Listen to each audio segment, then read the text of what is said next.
Hello friends, good morning. നമ്മുടെ എല്ലാ T V സീരിയലിലേക്ക് എല്ലാവർക്കും സ്വാഗതം. അങ്ങനത്തെ വീട്ടിലേക്ക് പോകാൻ റെഡി ആയിട്ടിരിക്കുക നമ്മുടെ ബൈജമോള്. അപ്പോഴേക്കും കൊണ്ടുപോകാനുള്ള ബ്രോക്കറും വന്നു. എല്ലാം സെറ്റ് ചെയ്തു. ബാഗ് ഒരു സൈഡിൽ ഇങ്ങനെ വെച്ചേക്ക, വലിയൊരു ബാഗ്. അപ്പോൾ നേഴ്സ് ചോദിച്ചു, ഈ ബാഗ് ആരെടുക്കും? അറ്റൻഡറിനെ വല്ലതും വിളിക്കണോ? അപ്പോഴത്തേക്കും വൈജിക്ക് വല്ലാത്തൊരു വിഷമം. വൈജി ഇങ്ങനെ എന്നിട്ട് നേഴ്സിനെ തന്നെ ഇങ്ങനെ നോക്കുക കേട്ടോ. അതുപോലെ തന്നെ അവിടെ നിന്ന് ബ്രോക്കറും, അപ്പം ഈ ബാഗ് ഞാനെടുത്തോളാം എന്നും പറഞ്ഞുകൊണ്ട് ബ്രോക്കർ ഇങ്ങനെ എടുക്കുന്നു. അപ്പോഴത്തേക്കും വൈജ കളിച്ചരി ചിരിയും ചിരിച്ച് ഇങ്ങനെ ഇരിക്കുകയാണ്. അപ്പോഴേക്കും ആങ്ങളമാർ വൈജയുടെ അരികിലേക്ക് എത്തിക്കഴിഞ്ഞിരിക്കുന്നു. അപ്പോൾ വൈജയുടെ ചിരിയൊക്കെ ചിരിച്ച് ഇവരുടെ നേരെ നോക്കുക. അല്ല, ഗംഗേട്ടനപ്പോൾ വന്നു എന്ന് ചോദിച്ചു. അപ്പോൾ ഇന്നലെ വന്നെന്ന് ഗംഗേട്ടൻ പറഞ്ഞു. മാലതേടത്തി വന്നിട്ടുണ്ടോ എന്ന് ചോദിച്ചപ്പം ഇല്ല, വന്നിട്ടില്ല, ഞാൻ തനിച്ചാ വന്നതെന്ന് പറഞ്ഞു. സ്പെല്ലിംഗ് മിസ്റ്റേക്കാണെന്ന് മനസ്സിലായി. അതിലെന്തോ ഒരു അജണ്ട ഉണ്ടല്ലോ ഒന്ന് വൈജയുടെ വക ഒരു ഡയലോഗ്. അതെന്താ, എനിക്ക് മാലത ഇല്ലാതെ ഇങ്ങോട്ട് വരാൻ പാടില്ലെന്ന് വല്ല നിയമമുണ്ടോ? എൻ്റെ അമ്മയും കൂടപ്പിറപ്പുകളെയും തന്നെ വന്ന് വിസിറ്റ് ചെയ്യാൻ പാടില്ല എന്ന് വല്ല നിയമമുണ്ടോ? എന്ന് ഗംഗേട്ടൻ ചോദിക്കുമ്പം ആർഗ്യുമെൻസിനൊന്നും ഞാനില്ല ഗംഗേട്ട. എന്തായാലും ഗംഗേട്ടൻ എനിക്ക് അറിയാത്ത ആളൊന്നും അല്ലല്ലോ. നീലഗിരിയിൽ നിന്ന് കാർ ഓടിച്ച് പാലാ വരെ വെറും സന്ദർശനത്തിന് വരുന്നു എന്ന് പറഞ്ഞാൽ അത് വൈജയന്തി വെറും മണ്ടിയൊന്നും അല്ല.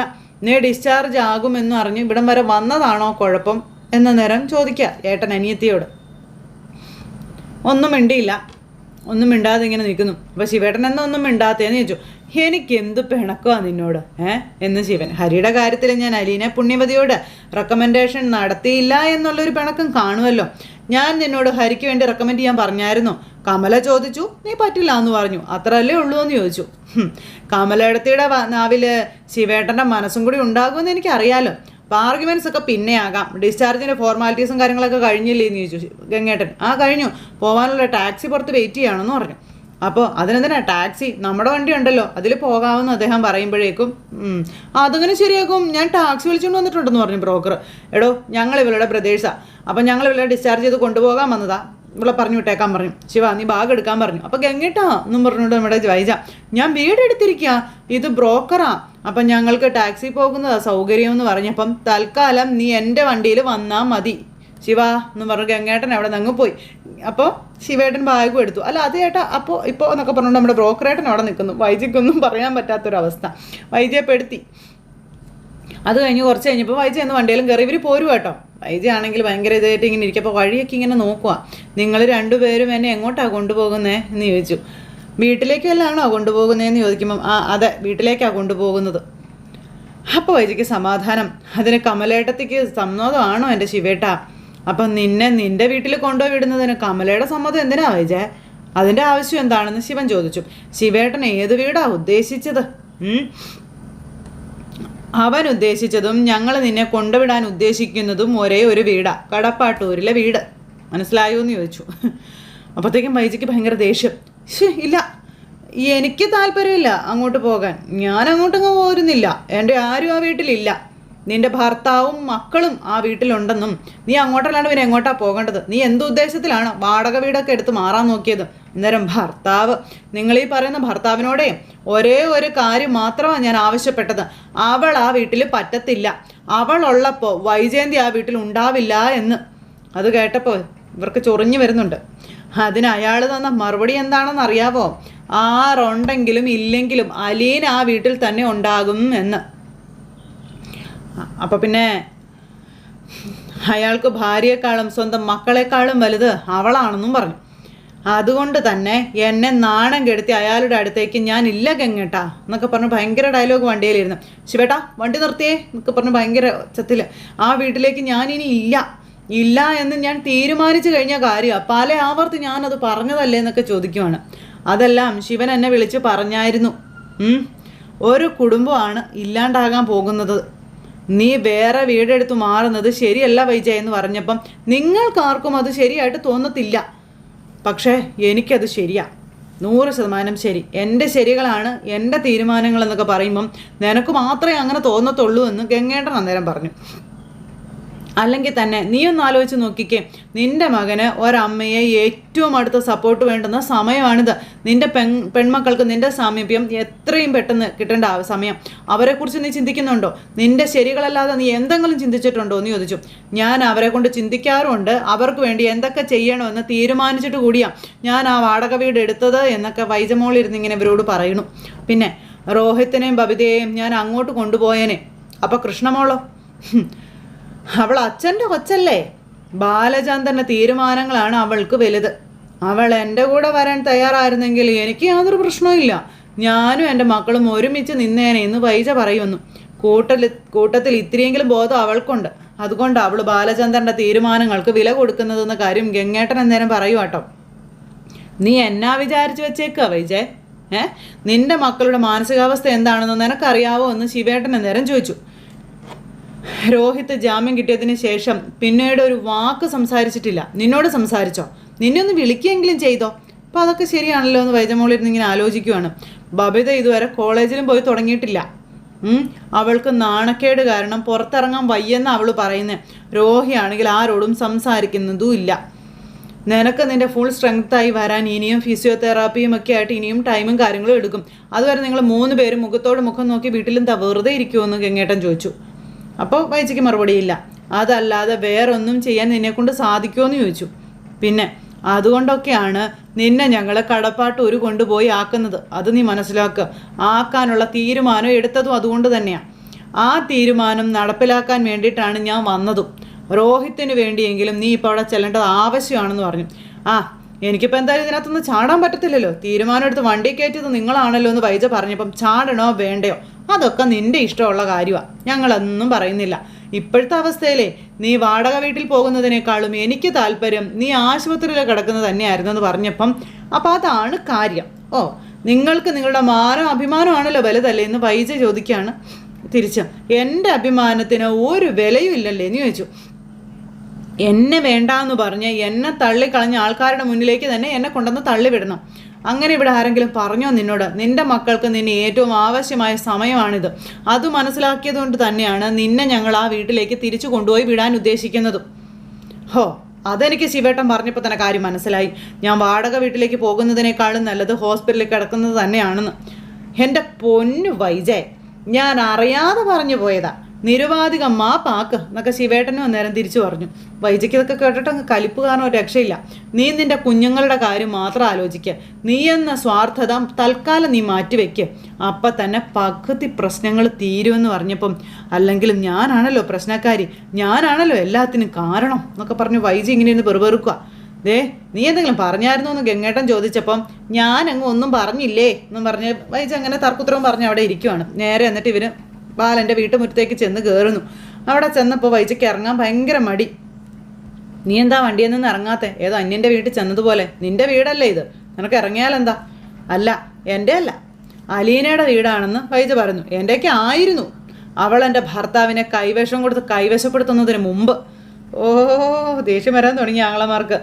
അത് തിരിച്ചു പിടിക്കാൻ വേണ്ടി വന്നിരിക്കുകയാണ് നമ്മൾ.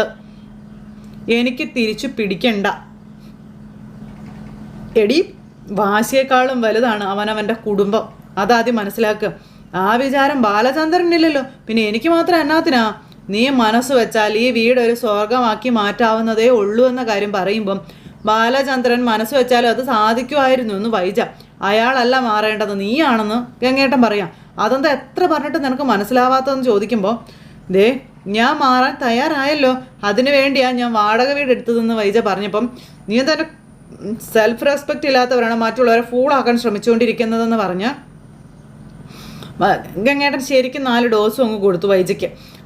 എന്നും പറഞ്ഞുകൊണ്ട് വൈജ എന്നിട്ട് വണ്ടിയിൽ നിന്ന് അങ്ങ് ഇറങ്ങി. വണ്ടിയിൽ നിന്ന് ഇറങ്ങിയിട്ട് ഈ വീടൊക്കെ മൊത്തത്തിലൊക്കെ നോക്കിക്കൊണ്ട് ഇങ്ങനെ അങ്ങ് നിൽക്കുവാണ്. ആ സമയത്ത് ആർഗ്യുമെൻറ്റ്സ് കൊണ്ട് ഒരു ഫലമില്ല എൻ്റെ ഗംഗേട്ടാ. ചെയ്യാനുള്ളത് ചെയ്യുക, പോവുക, അത്രേ ഉള്ളൂ എന്ന് ശിവേട്ടനകത്തിരുന്ന് ഗംഗേട്ടന് പറഞ്ഞു. ചട്ടി വൈജ നടന്നങ്ങ് ചെല്ലുക. അങ്ങനെ ആ സ്റ്റെപ്പ് കയറുമ്പോഴേക്കിനും ബാലേന്ദ്രൻ വല്ലതും പറയോ എന്ന് ശിവേട്ടൻ ഗംഗേട്ടനോട് ചോദിക്കുക. അയാൾ എന്നാ പറയാനാണെന്ന് ചോദിച്ചു. ആക്സിഡൻറ്റിൽപ്പെട്ട് ഹോസ്പിറ്റലൈസ് ചെയ്യപ്പെട്ട അയാളുടെ വൈഫ് സുഖപ്പെട്ടപ്പോൾ നമ്മൾ അവളെ അയാളുടെ വീട്ടിലെത്തിച്ചു കൊടുത്തു. താങ്ക്സ് പറയല്ലേ, അവൾ മാന്യമായി ചെയ്യേണ്ടതെന്ന് ഗംഗേട്ടൻ ചോദിക്കുമ്പം വീട്ടിൽ നിന്ന് അയാൾ ഉപേക്ഷിച്ച് ചാടിപ്പോയ വൈഫാണതെന്ന് ഗംഗേട്ടൻ നേരം ശിവേട്ടൻ പറഞ്ഞു. അയാളെ ശത്രുവായി കാണുന്ന ഭാര്യയാണ്, അയാൾക്കെതിരെ ഡിവോഴ്സ് നോട്ടീസ് അയച്ച ഭാര്യയാണെന്നൊക്കെ പറഞ്ഞ് ശിവേട്ടൻ എല്ലാം ഓർമ്മപ്പെടുത്തുന്നു. അയാളെ വെല്ലുവിളിച്ചുകൊണ്ടിരിക്കുന്ന ഒരു ഭാര്യ. അപ്പം നമ്മളതൊന്നും ചെയ്യാനോ ചെവിക്കൊള്ളാനോ നിൽക്കണ്ട. ബാലേന്ദ്രൻ്റെ ഭാര്യ, ബാലേന്ദ്രൻ്റെ വീട്, ബാലേന്ദ്രൻ്റെ ഫാമിലി, അയാളെ എന്താണെന്ന് വെച്ചാൽ ചെയ്യട്ടെ, നമുക്കെന്താ, നോക്കാം, നമുക്ക് നമ്മുടെ കടമ അങ്ങ് ചെയ്യാമെന്ന് പറഞ്ഞു. ഇതെല്ലാം വൈജ അവിടെ കേട്ടോണ്ടിങ്ങനെ നിൽക്കുക കേട്ടോ. അത് കഴിഞ്ഞ് ശിവൻ പോയി ബാഗും കാര്യങ്ങളൊക്കെ എടുത്തുകൊണ്ട് വരുന്നു. അങ്ങനെ ശിവനാണെങ്കിൽ കയറി വാന്ന് പറഞ്ഞ് ഇങ്ങനെ വിളിക്കാം, ഞാൻ പിള്ളേരെ കൊണ്ട് ബാഗ് എടുപ്പിച്ചോളാം, ശിവേട്ടൻ അത് അവിടെ വെച്ചോളാൻ പറഞ്ഞു. അപ്പോൾ ശിവേട്ടൻ ബുദ്ധിമുട്ടേണ്ട ആവശ്യമില്ല എന്നും പറഞ്ഞു. നിനക്ക് വേണ്ടി ഇത്രയൊക്കെ ബുദ്ധിമുട്ടിയില്ലേ, ഈ ബുദ്ധിമുട്ടും കൂടി ഞാൻ സഹിച്ചു എന്ന് പറഞ്ഞു ശിവേട്ടൻ അതുകൊണ്ട് അങ്ങത്തേക്ക് കയറി ചിലകേങ്കേട്ടന് പിന്നാലെ ചെല്ലുന്നപ്പോഴും വൈജ ആ തൂണെ തന്നെ പിടിച്ച് നിൽക്കുക. എന്താ നീ കയറുന്നില്ലേ എന്ന് ചോദിച്ചു. ചെല്ല് വൈജേ. പതുക്കെ കയറി ആ ഉമ്മറത്ത് അവിടെ ആ ഒരു ഇതിൽ അങ്ങ് ഇരുന്നു. നീ കോളിംഗ് ബെല്ലടിക്കാൻ പറഞ്ഞു. ആ ബെല്ലടിച്ചോ? ആ ഞാൻ അടിച്ചെന്ന് പറഞ്ഞു. അപ്പോഴത്തേക്ക് അലീന വന്ന് വാതിൽ തുറന്നു. അപ്പോൾ അലീനയെ കണ്ടപ്പോഴത്തേക്ക് ഹായ് അലീന, അപ്പോൾ കയറി വാങ്കളെന്നും പറഞ്ഞു അലീന വന്ന് വാതിൽ തുറന്നു. അപ്പോൾ നമ്മുടെ വൈജയെ കണ്ടില്ലായിരുന്നു. പിന്നെ പുറത്തേക്ക് നോക്കിയപ്പോൾ വൈജ ഇരിക്കുന്നത് അലീന കണ്ടു. അമ്മയെ കണ്ടപ്പോൾ ഞെട്ടി നമ്മുടെ അലീന ഇങ്ങനെ നോക്കുക. ഭയങ്കര സന്തോഷം. പക്ഷെ വൈജയ്ക്ക് ഈശ്വര ജഗത്താൻ കുരിശ് കാണുന്നതിനേക്കാളും കഷ്ടമായിട്ടാണ് അലീനയെ കണ്ടപ്പോൾ തോന്നിട്ട് ഇങ്ങനെ തുറച്ച് നോക്കിക്കൊണ്ട് അങ്ങനെ ഇരിക്കുക. അപ്പോൾ അതൊക്കെ ഇങ്ങനെ എഴുന്നേറ്റ് അകത്തേക്ക് നടന്നു പോകാൻ നോക്കും. അപ്പോൾ എഴുന്നേക്കാനൊക്കെ ഒരു ബുദ്ധിമുട്ട് വൈജയ്ക്ക്. അപ്പോഴത്തേക്ക് അലീനയ്ക്ക് പിടിക്കണമെന്നുണ്ട്. അലീന ഇങ്ങനെ താങ്ങുന്ന പോലത്തെ കൈകൊണ്ട് ഇങ്ങനെ ചെന്നപ്പോഴത്തേക്കും ആ തൂണെ പിടിച്ച് ഇങ്ങനെ തുറിച്ച് നോക്കുവാണ് ആ സമയത്ത്. ഇപ്പം തന്നെ നടക്കാറൊക്കെ ആയി, തന്നെ നടക്കട്ടെ, അങ്ങനെ ശീലിക്കുന്നതാണ് നല്ലത് എന്നും പറഞ്ഞുകൊണ്ട് ഇങ്ങനെ ഗംഗേട്ടൻ പറയുക. അപ്പോഴേക്കും എന്താ നമ്മുടെ വൈജ പതുക്കെ അലീനയെ തുറിച്ച് നോക്കി സൈഡിൽ കൂടി ഇങ്ങനെ അകത്തേക്ക് കയറി പോവുക. അപ്പം അലീനയെ കടന്ന് വേണമല്ലോ അങ്ങോട്ടേക്ക് പോകാൻ. കുറേ നേരം അലീനയെ തന്നെ ദഹിപ്പിച്ച് നോക്കി. അപ്പം അലീനയ്ക്ക് ഇത് കണ്ടപ്പോൾ സങ്കടമായി. അലീന ഇങ്ങനെ സങ്കടപ്പെട്ട് ഇങ്ങനെ നോക്കുവാണ്.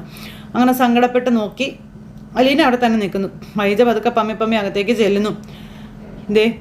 അകത്തേക്ക് കയറി ചെന്ന് കഴിഞ്ഞപ്പം ഗംഗേട്ടൻ, ഞങ്ങൾ ബാലചന്ദ്രനെ ഒന്ന് കണ്ടിട്ട് വരാം, മക്കളെയൊക്കെ കൂടി ഒന്ന് കണ്ട് സംസാരിക്കുക, എന്നിട്ട് തീരുമാനിക്കുക വാടക വീട്ടിൽ ജീവിക്കണോ അതോ ഇവിടെ അവരുടെ അമ്മയായിട്ട് ജീവിക്കണോ എന്നുള്ളതെന്ന് പറഞ്ഞു. അന്നേരം ഞാനെന്നാ കുടിക്കാൻ എന്തെങ്കിലും എടുക്കാം, ചായയോ ജ്യൂസ് എന്താ വേണ്ടതെന്ന് ചോദിച്ചു. അപ്പോൾ തണുത്ത് തന്നെ എടുത്തോളാൻ പറഞ്ഞു. എന്തായാലും ബാലചന്ദ്രനെ കണ്ടു കഴിയുമ്പം ആ അവസ്ഥയിലൊക്കെ തന്നെ ആയിരിക്കും എന്നും പറഞ്ഞുകൊണ്ട് ശിവേട്ടനും ഗംഗേട്ടനും കൂടെ മുകളിലോട്ട് കയറി പോണു.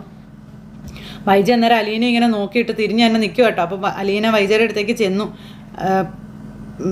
മാഡം ബാഗുകളെടുത്ത് റൂമിൽ എന്ന് പറയുമ്പോഴത്തേക്കും വൈജ ഒരു നോട്ടം നോക്കി. ദഹിച്ചു പോയി അലീന. അന്ന് അവർ മണ്ണെണ്ണ ഒഴിച്ച് കത്തിക്കാൻ നോക്കിയതിൻ്റെ ഇരട്ടി പവറിലാണ് ദഹിച്ചു പോയത്. ഒന്നും മിണ്ടാതെ വൈജ അകത്തേക്ക് പോവാം മുറിയിലേക്ക്. അങ്ങനെ വൈജ മുറിയിലേക്ക് പോയി. അമ്മ വന്നതൊന്നും മക്കളാരും അറിഞ്ഞില്ല. അമ്മ വാതിൽ തുറന്ന് ചെല്ലുമ്പോൾ മോള് വലിയ ഫോണൊക്കെ കണ്ട് കാലുമേ കാലൊക്കെ കയറ്റി ഭയങ്കര സന്തോഷത്തോടെ അങ്ങനെ ഇരിക്കുവാണ്. അപ്പോൾ മോള് ചുമ്മാ തിരിഞ്ഞു നോക്കിയപ്പോൾ അമ്മയെ കണ്ടു. അമ്മയെ കണ്ടപ്പം അമ്മ എന്ന് പറഞ്ഞ് മോളൊരു വിളി. മുറിയൊക്കെ അമ്മ കയറി വന്ന് ഇങ്ങനെ നോക്കുക.